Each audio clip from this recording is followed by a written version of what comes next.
So, hello everyone. This is my first long form video, so if it's a pile of dog shit, please don't abuse me in the comments. I am trying. So, as you can tell from most of my videos on my channel, here I am holding a guitar.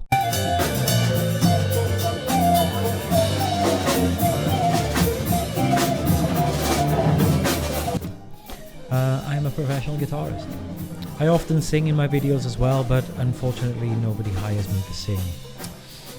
Even my friend who saved my life as a child is thankful when I only post instrumentals. Anyway, I digress. So I'm a professional guitarist and have been for the last about 12 years, ever since I graduated university. I have a bachelor's degree in jazz and a master's in composition. So today I'm going to address a question I get asked a lot. How much do you earn? Especially now I've been monetized on YouTube. Oh yeah, the big bucks are now coming in, as you will see. How much is a typical year of earnings for you? We're going to talk about my transition to YouTube and how that came about. It was a lot harder than I thought. So here we go. January to June 2023, I worked on a cruise ship for about 5 months. Now the salary on a cruise ship varies quite a lot depending where you're from and which company it is. It can vary from around $2,000 to $4,500. I was on $4,000 a month. And it was a 5-month contract, so I earned around $20,000. So the pros and cons of this gig: if you've ever worked on a cruise ship, you know that the gig can be very good or very, very bad. I'll go into more detail about that another time, but the pros and cons of my gig, I was a solo guitar vocalist, so I was able to choose whatever kind of repertoire I liked. I was able to play a wide variety of music, lots of classical guitar, and the other benefits of this gig: I have solo accommodation, which is free. I have free food and drink. And depending which itinerary you have, fingers crossed it's not the Bahamas because that is the worst, you'll have a good time. And I was doing a half-world cruise from Australia to the UK, and it was great, yeah. Except in Egypt, where I was nearly put in jail for 10 years for flying a drone.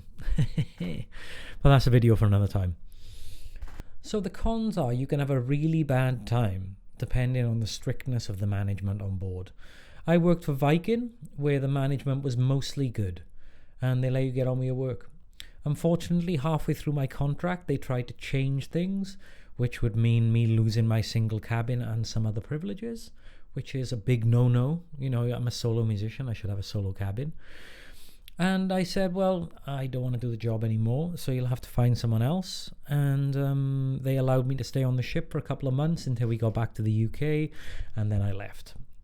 Which, shit happens. It's not the management on board's fault. It's a decision made from higher up, so I don't blame anyone. Things change, whatever. You live and learn. So another con of this gig is you lose a lot of your contacts on land when you go on ship, which means finding it harder to get work when you come home.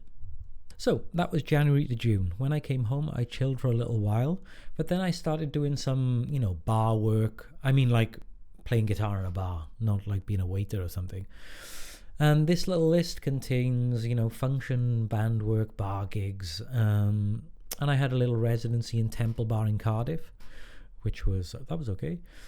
And I earned about $1,000 from this. And to be honest, it could have been a lot more, but I just couldn't be asked to do the work. I was too busy traveling and I wanted to wind down after doing that cruise gig. So if it wasn't an easy gig, I just didn't bother doing it. So the pros of this gig, you have a different audience each night. You have an excited crowd, live faces, and you always get something different. Cons: it's hard to get gigs after ships. Sometimes you have to travel pretty far for the gig, which is a pain in the ass.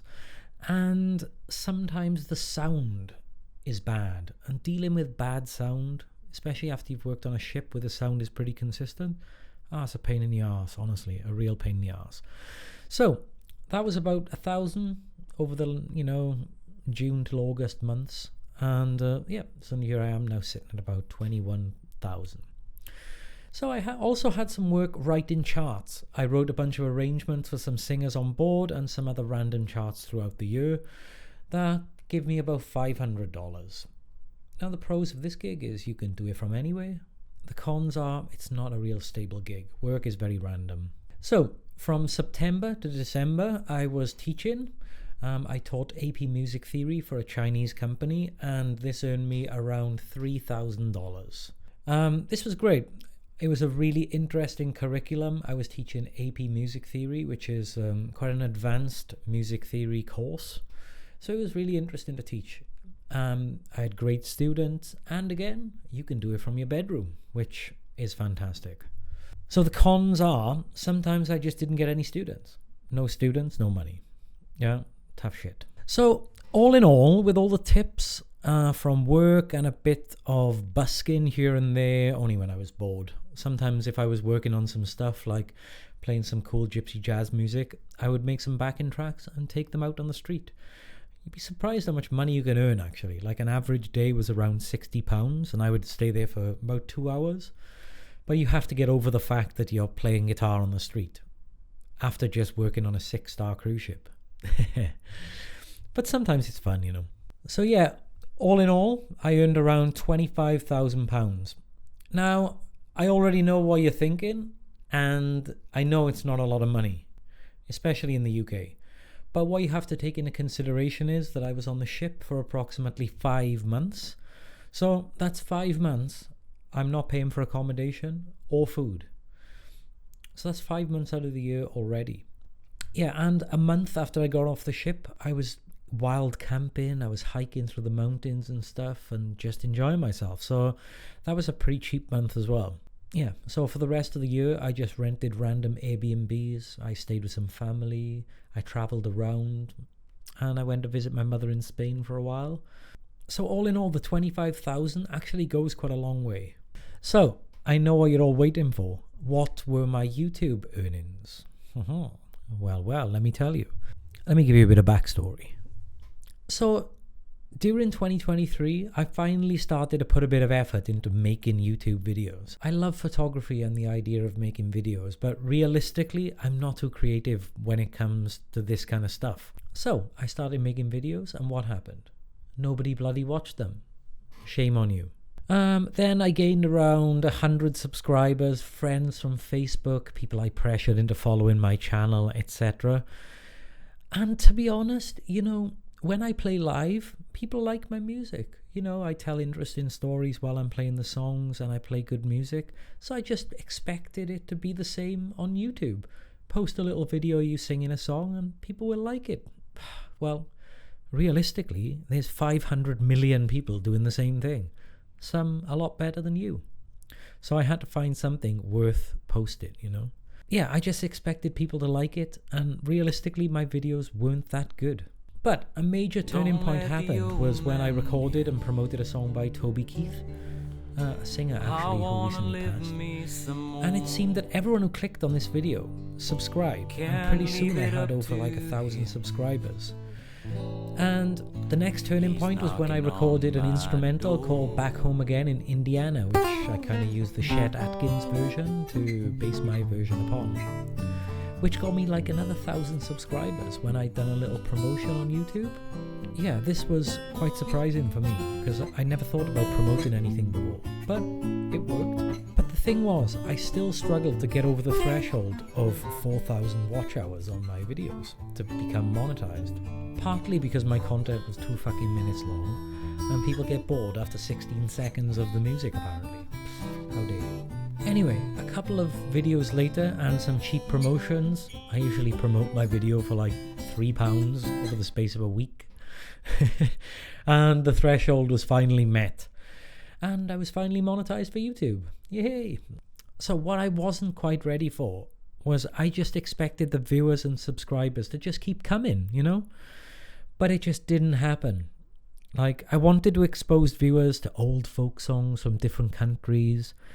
But in reality, who is searching for that shit?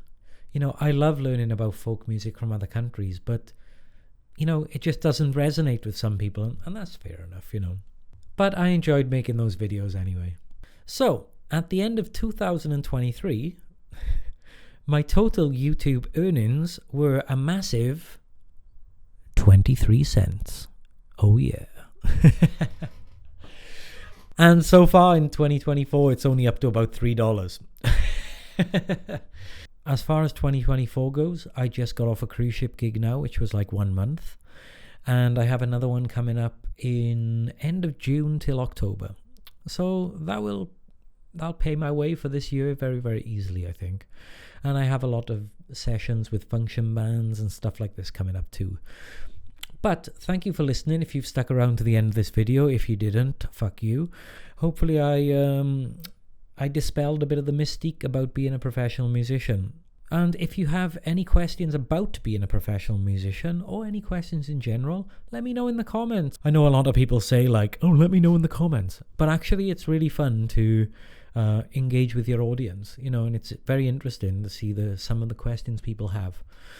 And anyway, and I will try my best to answer any questions. So have a great day, and I will see you soon. Bye-bye.